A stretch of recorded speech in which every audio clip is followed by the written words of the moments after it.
বলছিলাম ফিতরা, আজকে আমাদের সমাজে এই ফিতরা নিয়ে যে ফিতনা শুরু হয়ে গেছে, এই ফিতরা নিয়ে যে ফিতনা শুরু হয়ে গেছে, মনে হচ্ছে না আজকে আমরা মুসলমান জাতি, এর জন্য আজকে আমরা মুসলমান জাতি যে অধপতন, আজকে আমাদের মুসলমান যে সারা বিশ্বের কাছে লাঞ্ছনা বাঞ্ছনা হচ্ছে, লাঞ্ছিত হচ্ছে, এইগুলো তার কারণ।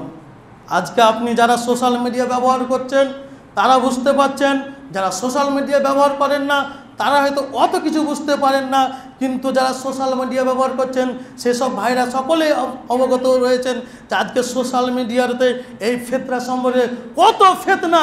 আজকে সালাফি মানহাজ বলুন আর নিজেকে মাদানি দাবি করে বড় বড় আলেম, তারপরে দেখা যায় এই ফিতনাতে তারাও জড়িয়ে পড়েছে। আজকে আমরা ছোট্ট জ্ঞানের মানুষ, আমরা তাদের স্থানে পৌঁছাতে পারবো না, তারপরেও বলি যে এই যে ফিতনাগুলো সৃষ্টি হলো, এই যে ফিতনা নিয়ে শুধুমাত্র এই সময় আসলে তাদের ব্রেনটা চমক উঠে যায় যে আমাদেরকে এই ফতোয়া ফায়েজ করতে হবে একটিবারের জন্য, তারা এইটা ভাবে না আজকে মুসলমানদের অবস্থা আমাদের দেশে গোটা সারা বিশ্বের বুকে কি অবস্থান রয়েছে। তারা একটিবারের জন্য তাদের মুখে একটিবারের জন্য কথা বের হলো না। আজকে আপনার কিনা 1-1.5 সপ্তাহ আগে যে গাজাতে, যে সিরিয়াতে, যে আপনার লেবাননে ইহুদিরা চক্রান্ত করে তাদের উপরে হামলা করলো, তাদের বিরুদ্ধে কিছু কথা বলা, তারা এই নিয়ে তারা ব্যতিব্যস্ত নয়। তারা ইসলামের কিছু কিছু জিনিসগুলো, যেই জিনিসগুলো নিয়ে আপনি জান্নাতে যেতে পারবেন না, যে জিনিসগুলো নিয়ে আপনি জাহান্নামে যেতে পারবেন না, যেই জিনিসগুলো আল্লাহর হাতে ছেড়ে দিতে হবে, আল্লাহ যদি আপনাকে মাফ করে জান্নাতে দেবে, আল্লাহ যদি আপনাকে পাপের ভাগীদারি করে জাহান্নামে দেবে, এগুলা মূল পয়েন্ট নয়। ইসলামের মেন খুঁটিকাম্বা, মেন স্তম্ভ আমরা জানি 5টা, এর বিষয়ে আপনাকে আমাকে চিন্তা ভাবনা করতে হবে।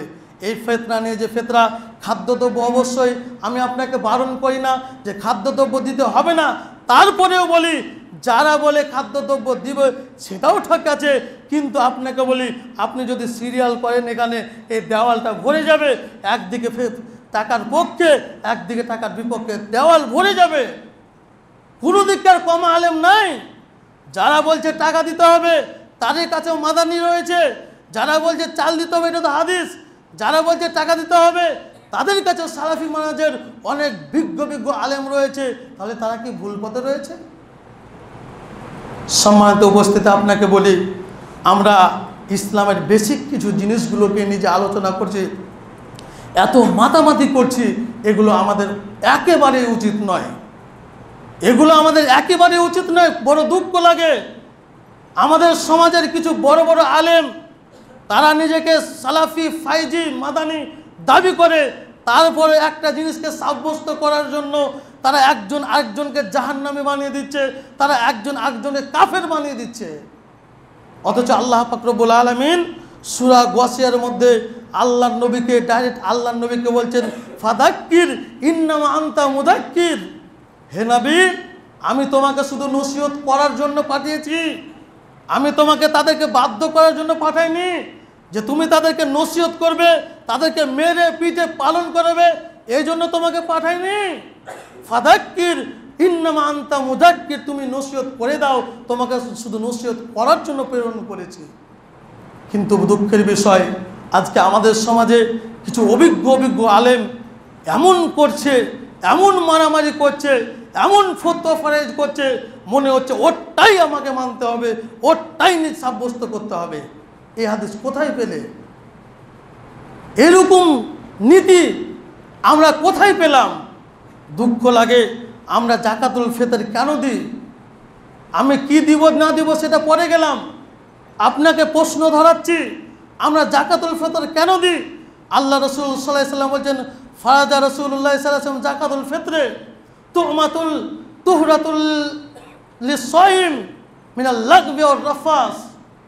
অর্থাৎ আল্লাহ রাসূল সাল্লাল্লাহু আলাইহি ওয়াসাল্লাম বলছেন জাকাতুল ফিতর আমি ফরজ করলাম কেন? 2টা কারণ রয়েছে। এক, রোজা যারা রাখে তারা যে ছোট বড় গুনাহ করে। আপনি ধরেন রোজা রাখলেন, আপনি রাস্তায় চলতে চলতে কাউকে সালা বলে গাল দিয়ে দিলেন। আপনি রোজা রেখেছেন, রাস্তায় চলতে চললে কোনো মেয়ের দিকে তাকিয়ে গেলেন। রোজা রেখেছেন, কথা বিতর্ক হতে হতে কাকে একচর মেরে দিলেন। এই যে গুনাহগুলো আল্লাহ রসুল সাল্লাল্লাহু আলাইহি ওয়াসাল্লাম বলছেন যে এই গুনাহগুলোকে মাফ করার জন্য আমি সাদকাতুল ফিতরকে ফরজ করলাম। আপনাকে আমি প্রশ্ন করি যে ছোট ছোট গুনাহগুলোকে আল্লাহ রসুল মাফ করার জন্য ফরজ করেছেন। এবার বলুন, যারা এই একটি মাস, গোটা মাস বেহায়ার মতন, নির্লজ্জর মতন রোজা করলো না, লোকের সামনে চা খেয়ে বেড়ালো, বিড়ি খেয়ে বেড়ালো, নমাজ নাই, কিছু নাই, সেই সমস্ত ব্যক্তির ফিতরা দিয়ে কি হবে? একটু প্রশ্ন নিজেকে ঘুরান। শুধু বড় বড় অভিজ্ঞ আলেমের কথা শুনলেই নেচে নিলেই হবে না। আপনি যেই লোকটা আজকে বলছে আমি টাকাই দেবো, ওই লোকটাকে দেখুন রাত আর দিন সে দাড়ি কেটে ঘুরে বেড়াচ্ছে। আচ্ছা বলুন, এই ফিতরার থেকে দাড়িটা কি কম কথা? কেন হবে এগুলো? আজকে আমাদের ইসলামের মৌলিক মেন বিধানগুলোকে আমরা নিয়ে এত মাতামাতি করি না, যতটা এই জাকাতুল ফিতরকে নিয়ে আমরা মাতামাতি করছি। অথচ আপনাকে বলি, আপনি নামাজ না পড়লে জাহান্নামে যাবেন, আপনি রোজা না করলে জাহান্নামে যাবেন। আপনি বলুন তো, আপনার ভাই, অনেক পরিবারে রয়েছে আপনার ভাই নামাজ পড়ে না, কয়দিন বলতে গেছেন? আপনার ছেলে নামাজ পড়ে না, কয়দিন আপনার ছেলেকে বাধ্যতা নামাজ পড়ার জন্য নিয়ে এলেন? তাহলে আপনাকে বলি, ফিতরার জন্য এত বাধ্য কিসের? এত বাধ্য কেন?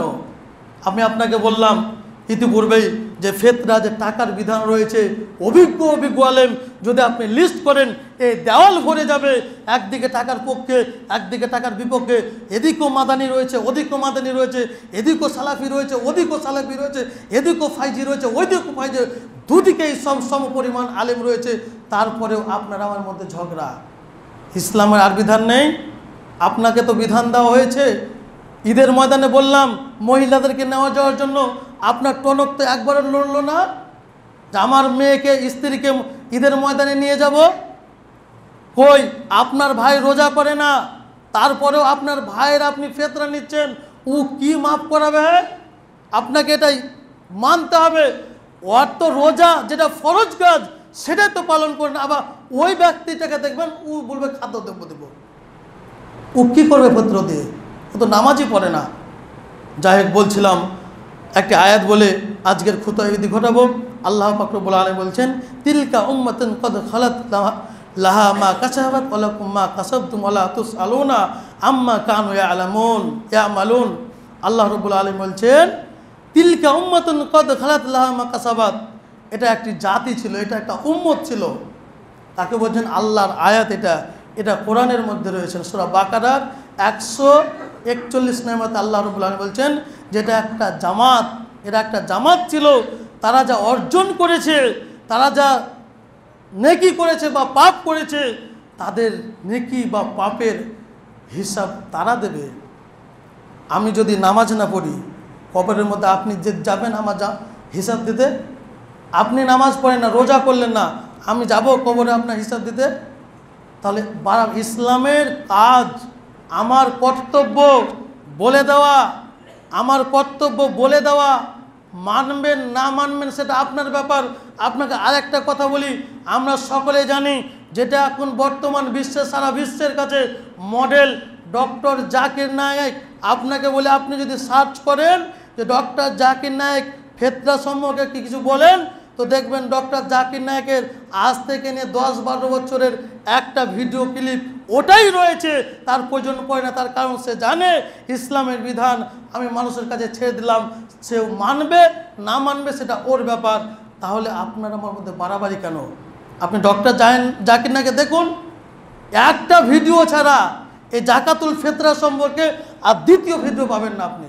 কিন্তু আপনার খাস করে আমাদের মুর্শিদাবাদ মাল্লাতে দেখবেন এরা কী যে ভাবে, অথচ তাদের উঁচু পদ। এরা কী যে ভাবে, প্রত্যেক বছর এলে সমাজকে বিভাজন করার এরা চেষ্টা করে, এরা ফিতনা সৃষ্টি করার চেষ্টা করে যে সমাজ ভাগ হয়ে যাক, এরা এটাই চায়। সম্মানিত ইসলাম দরদি ভাতৃবৃন্দ, আমাদের উচিত হবে, একটা আরবিতে আপনাকে বাক্য রয়েছে, আত্তাকওয়া ফাওকাল ফতোয়া। সবসময় মানুষ আলেমের ফতোয়ার দিকে হিসাব করতে হবে না। একটা হাদিসে একজন বলছেন, আত্তাকওয়া ফাওকাল ফতোয়া, অর্থাৎ আপনার এই অন্তরে যে কলব, এই কলবকে প্রশ্ন করুন। ফতুয়ার চাইতে বেশি মূল্যবান হচ্ছে আপনার এই অন্তর। আপনি অন্তরকে বলুন যে আমি এটা সঠিক। আপনি মদ খাচ্ছেন, আপনাকে আমি কি বলতে যাব? আপনার অন্তরকে জিজ্ঞাসা করুন যে মদ খাওয়া হালাল না হারাম, মদ খাচ্ছে ভালো কাজ করছে না খারাপ কাজ করছে। যাই হোক, শেষের বেলায় বলি আমরা যেন কোনো ফিতনা ফাসাদে না জড়াই।